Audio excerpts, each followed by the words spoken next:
Assalamualaikum warahmatullahi wabarakatuh. Selamat pagi anak-anakku semua. Apa kabar kalian hari ini? Semoga kita senantiasa dalam lindungan Allah Subhanahu wa Ta'ala. Pagi ini kita masih akan melanjutkan materi kita tentang kesebangunan dan kekongruenan. Mari kita awali pembelajaran hari ini dengan membaca basmalah bersama-sama. Bismillahirrahmanirrahim. Anak-anak, masih ingatkah kalian materi sudut yang telah disampaikan Bapak Ibu guru kalian di kelas 7? Nah, kali ini kita akan menggunakan materi sudut tersebut pada materi kesebangunan di kelas 9. Nah, jadi sebelum kita masuk materi kesebangunan, kita review ulang materi kelas 7 tentang garis dan sudut. Perhatikan gambar berikut. Ada dua garis sejajar, yaitu M dan N, dipotong oleh garis L. Sehingga di situ terbentuklah 8 sudut yang di situ sudah diberi nama, yaitu sudut A1, A2, A3, A4, B1, B5, B6, B7, B8. Nah, sekarang kita ingat-ingat hubungan sudut-sudut tersebut. Yang pertama, ada sudut sehadap. Sudut sehadap itu apa sih? Sudut sehadap itu berarti sudut yang hadapnya ke arah yang sama. Kalau dulu yang diajar Bu Nur sering memberikan ciri-ciri. Sudut sehadap ciri-cirinya dia membentuk huruf menyerupai F. Nah, bisa seperti ini, sudutnya ini yang tak titik I. Bisa seperti ini. Bisa seperti ini. Atau seperti ini. Atau sudut sehadap ciri-cirinya membentuk huruf L. Jadi arahnya sama. Nah, gini. Ini juga bisa. Sudut sehadap itu besarnya sama.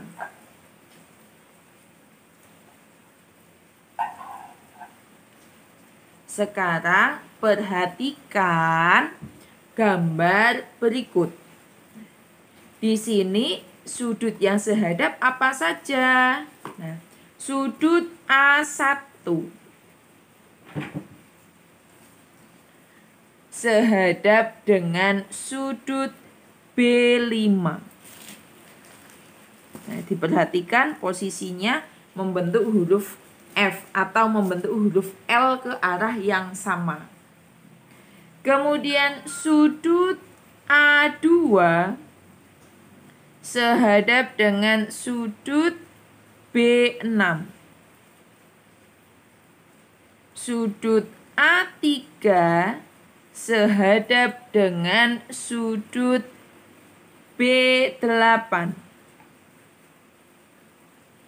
Sudut A4 sehadap dengan sudut B7. Sudah mulai ingat anak-anak? Sambil mengingat-ingat lagi ya. Berikutnya, sudut bertolak belakang. Sudut bertolak belakang itu sudutnya membentuk huruf X.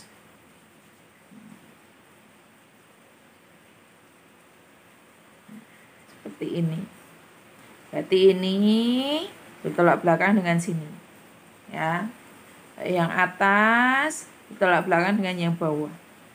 Bertolak belakang besarnya sama. Jadi dari gambar yang tadi Sudut A1 bertolak belakang dengan siapa? Dengan A3. Sudut A2 bertolak belakang dengan sudut A4. Sudut B5 bertolak belakang dengan sudut B8. Sudut B6 bertolak belakang dengan sudut B7. Itu bertolak belakang. Berikutnya, sudut berseberangan. Sudut berseberangan ada dua, yaitu sudut dalam berseberangan dan luar berseberangan. Kita bahas yang dalam berseberangan dulu. Dalam berarti sudutnya posisinya di dalam. Nah, dalam berseberangan itu mempunyai ciri-ciri menyerupai huruf Z. Nah, ini yang di dalam. Atau seperti ini. Atau seperti ini. Atau seperti ini. Besarnya sama. Nah, pada gambar tersebut yang di dalam itu adalah sudut A3. Nah, pada gambar tersebut yang di dalam itu adalah sudut A3, B4, B6, B5. Jadi yang membentuk huruf Z dari sudut yang di dalam itu apa saja? Nah, berarti sudut A3 membentuk huruf Z dengan B5. Maaf, ini sudah Bu Nur tulis. Jadi tadi Bu Nur buat video ternyata tidak terekam. Ya, jadi Bu Nur ngulang lagi, tidak apa-apa. Yang penting kalian paham. A3 dengan B5, A4 dengan B6. Selanjutnya adalah sudut luar berseberangan sama dengan sudut dalam berseberangan membentuk huruf Z, tapi posisinya di luar. Nah, berarti sudut yang di luar adalah A1, A2, B7, B8. Nah, sudut A1 itu membentuk huruf Z dengan sudut B8. Sudut A2 membentuk huruf Z dengan sudut B7. Nah, berikutnya materi-materi kelas 7 tadi akan kita gunakan untuk menentukan kesebangunan pada segitiga dengan dua sisi sejajar. Perhatikan gambar berikut. Di sini ada dua segitiga, yaitu yang besar adalah segitiga ABC dengan sudut seperti ini. Kemudian segitiga yang kecil adalah segitiga ADE. Nah, di sini kita akan membuktikan bahwa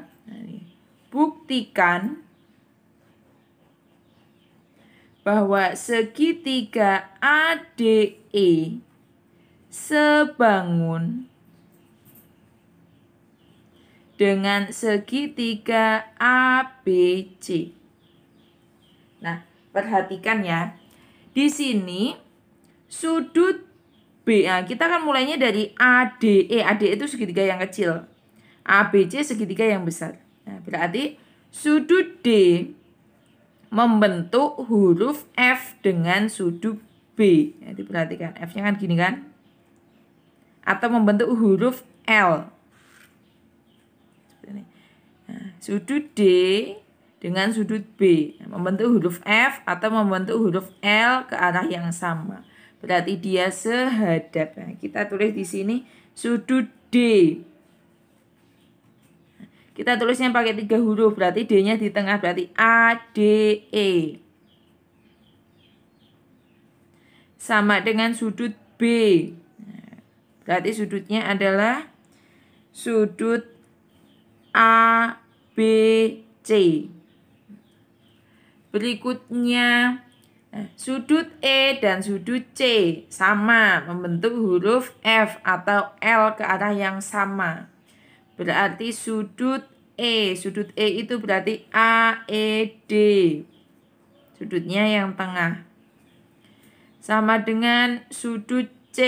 C berarti ACB. Kemudian berikutnya yang terakhir sudut A sama dengan sudut A. Sudut A pada gambar yang kecil sama dengan sudut A pada gambar yang besar. Jadi sudut A pada gambar yang kecil berarti DAE. Sama dengan sudut A pada gambar yang besar berarti BAC. Seperti ini. Ini alasannya disebutkan ya. Ini tadi sehadap. Bawahnya juga sehadap. Ini bawahnya karena satu tempat A-nya. Berarti itu alasannya adalah berimpit. Jadi kalau satu tempat tumpuan berarti dia berimpit. Sehingga kesimpulannya segitiga ADE sebangun. Nah, ini adalah simbol sebangun. Sebangun dengan segitiga ABC. Paham anak-anak? Jadi materi yang kelas 7 tadi kita pakai di sini. Berikutnya yang kedua, tuliskan pasangan sisi yang sebanding. Nah, ini sudah kita pelajari di materi sebelumnya. Untuk menentukan pasangan sisi tinggal tulis aja huruf yang belum ada. Di sini sudut D. Berarti sisinya, nah kalau ditulis dengan 3 huruf kita lihat pinggirnya aja. Sisinya berarti AE. Di sini sudutnya B. Berarti sisinya adalah AC. Berarti AE banding AC. Terus yang satu di sini E berarti sisinya AD banding ini tadi ini ACB banding AB. Berikutnya di sini A berarti sisinya DE banding BC. Jadi anak-anak untuk menulis sudut itu lebih valid dengan menggunakan 3 huruf ya daripada dengan 1 huruf. Seperti itu. Nah, dari sini kita bisa menemukan rumus, perhatikan. Di sini tadi kan ada 2 segitiga ya. Sisi di depan sudut. Nah, ini ada di sini bisa ketemukan rumus. Nah, ini kita anggap A kecil. Segini ini A kecil. Ini B kecil. Ini C kecil. Ini D kecil. Kemudian sini E kecil, sini F kecil. Kemudian tadi kan AE per AC. Kita lihat AE. AE itu kan C kecil. Nah, ini kita ganti. C kecil per AC. AC dari sini ke sini. Berarti C plus D.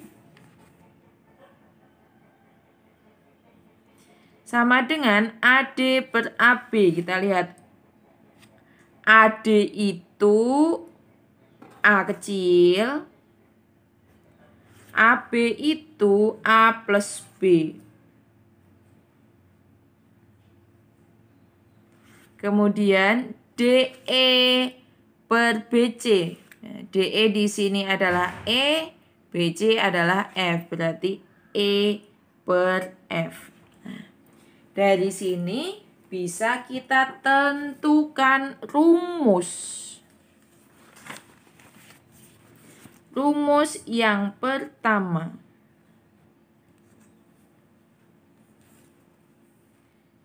Tadi ada A per A plus B sama dengan E per F. Kemudian rumus yang kedua,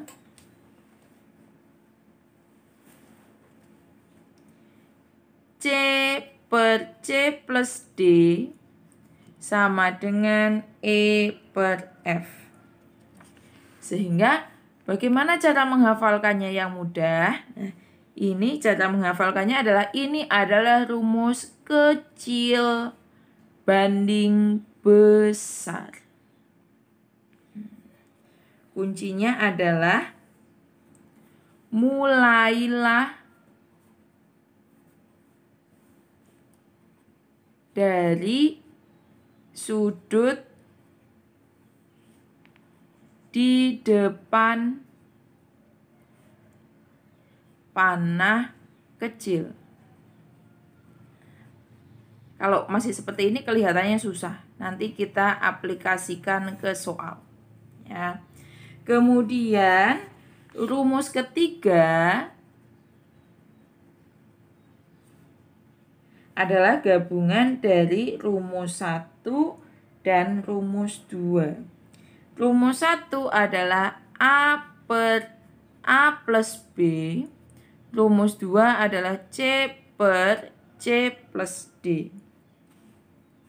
Ini kita kalikan silang menjadi A kali C plus D sama dengan C kali A plus B. Sehingga menjadi AC ini dikalikan plus AD sama dengan AC plus BC. Kemudian ini boleh kita coret. Maka jadi AD sama dengan BC atau A kali D sama dengan B kali C. Sehingga kalau kita pindah, inilah A per B sama dengan C per D. Nah, ada 3 rumus. Yang ini menghafalkannya adalah tepi banding tepi. Nah, jadi rumusnya adalah kecil besar dan tepi-tepi. Bagaimana cara pakainya akan kita bahas pada catatan berikutnya. Simak materi berikut. Anak-anak, perhatikan contoh yang pertama berikut ini. Di sini soalnya dalam segitiga ABC DE sejajar AB. DE 8 cm, AB 12 cm, AD 4 cm, CE 10 cm. Hitunglah panjang CD dan panjang BE. Nah, perhatikan caranya. Mulailah pada sudut di depan panah kecil. Jadi anak-anak, ini soalnya pasti ada garis yang berpanah. Nah, yang panah kecil itu kan DE. Sudut di depan DE itu siapa? Nah, tarik gini. Oke, C. Jadi kita mulainya dari C. Jangan sampai kamu salah mulai. Kalau salah mulai, masang rumusnya juga salah. Kemudian angka-angka yang diketahui masukkan di gambar. DE 8, AB 12, AD 4, CE 10. Oke. Nah, anak-anak, kalau bagian panah ini angkanya diketahui semua, berarti kita gunakan rumus kecil besar. Tapi kalau pada bagian tepi ada yang diketahui semua, kita gunakan rumus tepi-tepi. Nah, Bu, kalau ada semua, punyanya yang ini ada angkanya semua, ini juga ada angkanya semua. Kalian boleh milih, pakai kecil besar boleh, pakai tepi-tepi boleh. Tapi kalau kalian bisa milih, lebih baik pilih tepi-tepi. Karena proses perhitungannya lebih mudah. Oke, sekarang kita mau menghitung CD. Berarti mulainya dari sini ya. Pakai kecil besar ya, berarti ini. Mulainya dari sini. Kecil perbesar. Nah, berarti hurufnya tulis dulu. CD per CA. Sama dengan kecil perbesar. CE per AB. Sampai sini bisa dipahami? Jadi kecil besar. Jadi kecil besar itu karena mulainya dari C tadi CD. Yang balik lagi ke sini, jangan dari sini besarnya ya. Nah, berarti CA. Di sini kecil besar. Nah, kita masukkan CD belum tahu. CA itu, nah ini yang sering salah. CA itu, ini kan 4 itu punya EDA. Berarti CA itu adalah CD tambah 4.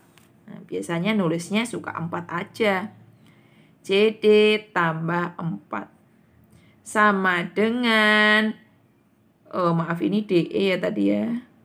DE 8 per 12. Nah, siapa yang boleh dicoret? Nah ya, yang boleh dicoret adalah atas bawah, atas atas, bawah bawah. Yang tidak boleh dicoret adalah atas bawah yang menyilang. Tapi hati-hati ini kalau ada kurungnya. Berarti 4 gak boleh dicoret dengan 12 karena ini satu kesatuan. Maka yang bisa dicoret adalah 8 dan 12 dibagi 4, 2 bagi 4, 3. Kalikan silang. CD kali 3 sama dengan 2 kali CD tambah 4. Berarti ini 3 CD sama dengan 2 CD tambah 8. Nah, yang sama-sama punya CD ini kita jejer ke. Jadi 3 CD positif jadi negatif kurangi 2 CD sama dengan 8. Maka 1 CD itu sama dengan 8. Ketemulah CD-nya 8. Berikutnya kita mau menghitung yang BE. BE pakai kecil besar atau pakai tepi-tepi. Nah, karena di sini CD sudah diketahui, berarti kalian bisa pakai kecil besar, bisa pakai tepi-tepi. Nanti kita cek dua-duanya ya, ketemunya sama enggak. Kita pakai kecil besar dulu. Berarti mulainya dari C kan? Berarti CE per CB. CE per CB sama dengan kecil per besar DE per AB. Jadi anak-anak kalau kita pakai rumus kecil dan kecil besar itu pasti berkaitan dengan yang tengah ini. Nah, CE itu 10 per CB berarti 10 plus BE sama dengan 8, ini ya nggak kelihatan, per 12. Ini coret tinggal 2 per 3, kalikan silang yang ada hurufnya dulu. 2 kali 10 tambah BE sama dengan 3 kali 10. Jadi 20 tambah 2 BE sama dengan 30. Nah, ini pindah sini berarti. 2 BE sama dengan 30 kurangi 20. 2 BE sama dengan 10 BE 10 bagi 2 Itu kalau kita pakai kecil besar. Kalau kita pakai tepi-tepi bagaimana? Nah, ini Bunda tulis di sini aja karena gambarnya di sini. Daripada nanti balik. Tapi kamu nulisnya runtun ya. Kalau kita pakai tepi-tepi. Berarti mulainya tetap dari C kan? Berarti CD. Nah, kalau tepi-tepi nggak balik atas lagi. CD per DA. Sama dengan CE per BE. Ingat-ingat. CD tadi ketemu 8 per CA per DA-nya 4. Sama dengan CE 10 per BE. Ini coret tinggal 2, 1. 2 boleh coret sama 10. Tinggal 5. Nah, kalikan silang BE kali 1 BE. Sama dengan 1 kali 5, 5. Nah, ketemunya sama dengan yang tadi, cuma lebih simpel kalau pakai tepi-tepi. Jadi jika ada kesempatan menghitung pakai tepi-tepi dan pakai kecil besar, maka lebih baik kamu milih yang tepi-tepi. Seperti itu.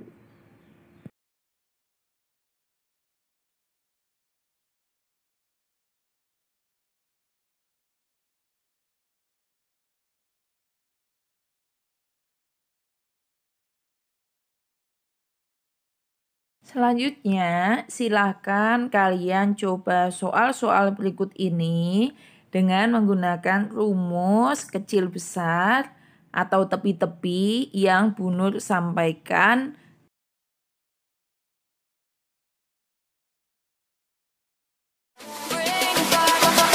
Sama